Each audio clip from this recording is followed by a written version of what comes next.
मैं रूम में अपने किसी काम में व्यस्त था, तभी किचन से अपनी माँ और बीवी की आवाज़ सुना। मेरी बीवी माँ को खरी खोटी सुना रही थी। शायद माँ ने दूध फ्रिज से बाहर रख दिया, जिससे दूध फट गया। बस यही कह रही थी कि उसने गलती से दूध बाहर छोड़ दिया और मेरी बीवी उन्हें डांटे लगा रही थी क्योंकि उसे मेरे लिए चाय बनाना था, पर दूध फटा देखकर बौखला गई। मैं ये सब सुन रहा था, पर काम में व्यस्तता के कारण अपने काम में लग गया। ये कोई नई बात नहीं थी, सुलेखा की आदत सी हो गई थी माँ को खरी खोटी सुनाना।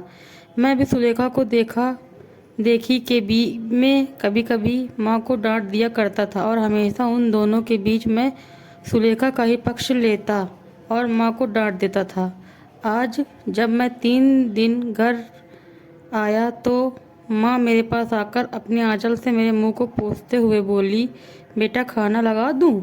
दूर से आया है, थक गया होगा, ला अपना पैर जूता उतार देती हूँ। मैं चुपचाप माँ को देख रहा था और वो मेरे जूते उतार रही थी। मैंने माँ से पूछा, सुलेखा कहाँ है? तो उसने कहा, अभी अभी बाहर गई है, मुझे बताई कि तुम कुछ देर के में आने वाले हो और कह कर चली गई। सुलेखा अपने माँ को देखने गई थी। उसने पहले ही बताया था उसकी माँ की तबीयत खराब है, पर मुझे समझ नहीं आ रहा था कि वो मेरे साथ भी तो जा सकती थी। मैं 2-3 दिन के बाद आया हूँ, पर वो मुझसे मिलने को भी नहीं रुकी। यही सब मेरे दिमाग में चल रहा था। तब तक माँ ने खाना लगा दिया। माँ ने मुझे आवाज़ दिया, बेटा मुँह हाथ धो लो, खाना लगा दिया है। मैं खाना खा के बिस्तर पर लेट गया, पर नींद नहीं आ रही थी। मन में बस एक ही बात चल रहा था कि सुलेखा अपने माँ को देखने जल्दी में मुझसे मिले बिना चली गई और मैं उसके चलते अपने माँ को हमेशा डांटता रहता हूँ। लेकिन माँ उस बात को लेकर कभी भी मुझसे या सुलेखा से कोई नाराज़गी नहीं जताई थी। वो बस सुनती और भूल जाती, लेकिन ये बात मेरे मन में घर कर गई। सारी रात मैं बस माँ के बारे में सोचता रहा। आखिर क्यों वो अपनी बेइज्जती बर्दाश्त करती है? आखिर क्या है वो चीज़ जिसके चलते माँ मुझसे इतना प्यार करती है?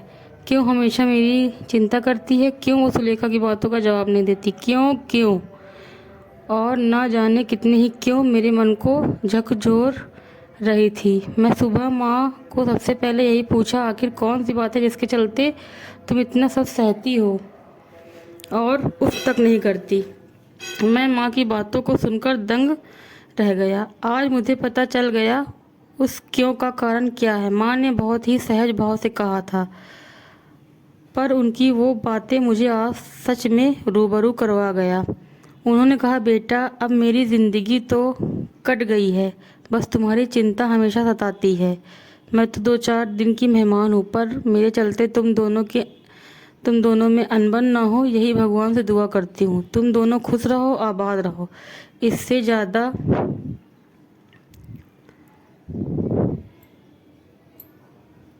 एक माँ के लिए क्या हो सकता है? ये कहकर वो किचन में चली गई और जाते जाते कह गई,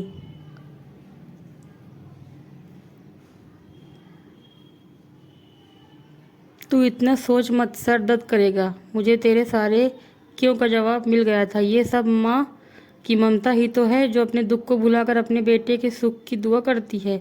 ये माँ की ममता ही थी जो मुझ जैसे पापी को भी मिल जाती है। यही एक ईश्वरीय वरदान है जो हर किसी के नसीब में होता है। बस मेरी तरह कई ऐसे हैं जो उस ममता की कीमत नहीं जानते। कहानी अच्छी लगी हो तो लाइक करें, सब्सक्राइब करें, शेयर करें। धन्यवाद।